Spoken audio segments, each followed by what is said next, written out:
मध्य प्रदेश के विधानसभा के बजट सत्र के 10वें दिन सदन में महू कांड पर विपक्ष ने जमकर हंगामा किया है, जिसके बाद विधानसभा की कार्रवाई सोमवार तक के लिए स्थगित कर दी गई। लेकिन सदन में आज ऐसा कुछ हुआ जिसे देखकर हर कोई स्तब्ध रह गया।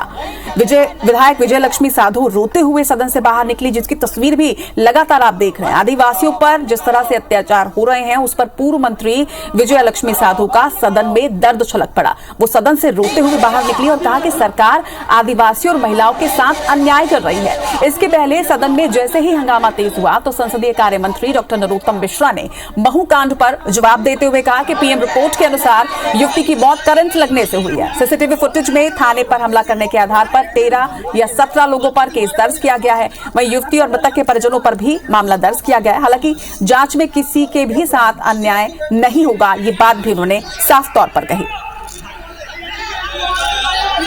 उस बेटी को निर्मम तरीके से उसके ऊपर सामूहिक बलात्कार कर जिस तरह से उसकी जघन्य हत्या की है, ये rare of the rarest case है। और मैंने मांग की थी यहाँ पर कि 1 करोड़ उसके परिवार को दिया जाए और उसके परिवार के एक व्यक्ति को सरकारी नौकरी दी जाए। लेकिन मुझे अफसोस के साथ आप भाई लोगों को बताना पड़ रहा है कि सरकार घमंड और अहंकार में इतनी चूर है कि एक गरीब आदिवासी बच्ची का चरित्र हनन कर रहे हैं। उसके परिवार के ऊपर एफआईआर दर्ज करी, जो न्याय मांग रहा है उसके ऊपर अन्याय किया जा रहा है। तो महू का जो ये मुद्दा है, ये लगातार गर्माता जा रहा है। सदन में भी इस पर जमकर हंगामा हुआ है। अब इस पर जरा चर्चा कर लेते हैं। चर्चा के लिए हमारे साथ दोनों ही पार्टियों के मुखर नेता इस वक्त जुड़ रहे हैं।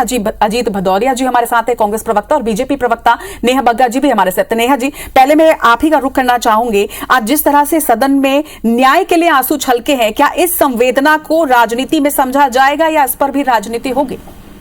नहीं, मुझे लगता है कि शायद विजय लक्ष्मी साधो जी अपने ही नेताओं से संतुष्ट नहीं है, उनकी जो कथनी है उससे संतुष्ट नहीं है। क्योंकि कल कमलनाथ जी ने कहा था कि एक जांच टीम बैठा रहे हैं, और जो विजय लक्ष्मी साधो जी कह रही हैं वो जांच टीम पहुंची भी नहीं थी और उससे पहले कह दिया कि बलात्कार हुआ है। कुछ देर बाद कहा कि नहीं, वो बलात्कार नहीं था, उसका जो है करंट लगने से मृत्यु ही हुई है। आज कमलनाथ जी ने कह दिया कि अब ये देखना पड़ेगा कि वो सुसाइड है कि किसी ने उसकी हत्या कर दी है। तो जिस प्रकार का बार बार बयान बदलने का काम और कंफ्यूजन स्टेट में कांग्रेस पार्टी बैठी हुई है, स्पष्ट दिखा रहा है कि कांग्रेस को तो अपनी वोटों के लिए आदिवासी वर्ग के ऊपर चढ़कर राजनीति करनी है। और इस प्रकार की राजनीति कांग्रेस के लिए नई नहीं है। लाशों पर, मौतों पर और किसी भी जो गंभीर घटनाएं होती हैं उस पर कांग्रेस पार्टी ने हमेशा से राजनीति करने का काम किया है। भाई, पोस्टमार्टम रिपोर्ट का इंतजार नहीं करेंगे।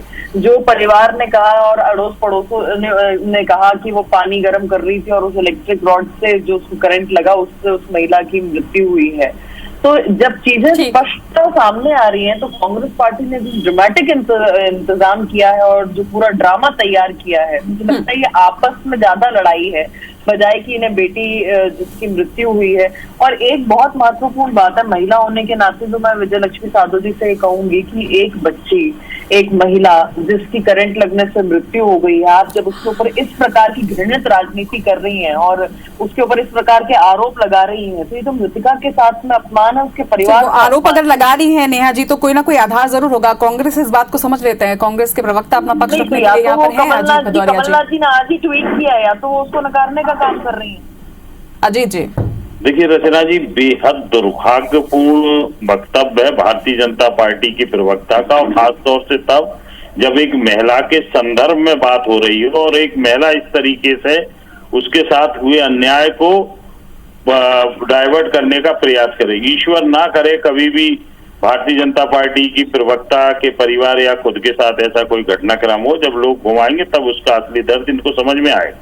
जहां तक बात है, आदरणीय कमलनाथ जी ने मैडम आप सुन अपना- रही हैं अजीत अपना भदौरिया जी जिस प्रकार की भाषा का उपयोग जात मेरे लिए कर- कर रहे हैं, क्या आप इसको ऑब्जेक्ट कर सकती हैं? वरना मैंने आप तो कहा मुझे ईश्वर ना सामने करे बात कभी। किया करिए। अरे मैंने तो क्योंकि कहा अजीत जी, ईश्वर पर्सनल ना करे टिप्पणी आप ना करें, आप अरे पक्ष पे मैंने बात कहा, अपना पक्ष अरे रखें और इस मेरी मुद्दे पर बात इस करें। प्रकार से बदतमीजी अरे करेंगे कांग्रेस के तब प्रवक्ता समझ में आएगा इनको, ईश्वर ना करे कभी भी। भाषा अरे में अपने लिए तो कम से कम नहीं हो इसको मैं अरे बर्दाश्त करूंगी। आप कृपया किस करके आप तरीके इसी से बात उसको को डाइवर्ट कर रही अजीत हो? जी, आप आप किस आप तरीके सिर्फ से इस बात पर डाइवर्ट अपना कर पक्ष रही रखिए कि जब महिला सरकार होके। ऑलरेडी इस मुद्दे पर बातचीत कर रही है, जांच चल रही है, तो आपको ऐसा क्यों लग रहा है कि सरकार न्याय नहीं कर पाएगी उस बालिका के साथ? बिल्कुल नहीं कर पाएगी। 307 का प्रकरण दर्ज हो रहा है उसके परिजनों के विरुद्ध। विजय लक्ष्मी साधु जी तो स्वयं महिला है, वो उसका दर्द समझ रही हैं, इसलिए उनकी भावनाएं आती हुई, उनकी आंखों में से आंसू निकले, भावनाएं आंखों के माध्यम से प्रदर्शित हुई। अब वो थोड़ी ना सरकार और भारतीय जनता पार्टी के लोगों की तरह ठीक। पत्थर दे लें। वो तो सभी, आप मुझे बताइए, कोई न्याय मांग रहा है, उसके परिजनों पे 307 का प्रकरण, ये कहाँ का भैया न्याय? आप मुझे बता दीजिए कौन से ऐसे एविडेंस तत्काल आ गए जो इन्होंने तो मान लिया कि भाई वो पानी की रोड से भारतीय ठीक जनता है। पार्टी और सरकार ने कि पानी चलिए, की रोड आपकी से बातों का वो जवाब देने के लिए इस वक्त मेरे साथ तो बीजेपी प्रवक्ता नहीं है, उन्होंने अपना पक्ष रख दिया, आपने भी अपना पक्ष रखा, आप दोनों अपना अपना पक्ष रखा, इसके लिए बहुत बहुत शुक्रिया। अब देखना होगा कि सदन में जिस मुद्दे की गूंज है उस मुद्दे पर आखिर न्याय कब तक हो पाता है।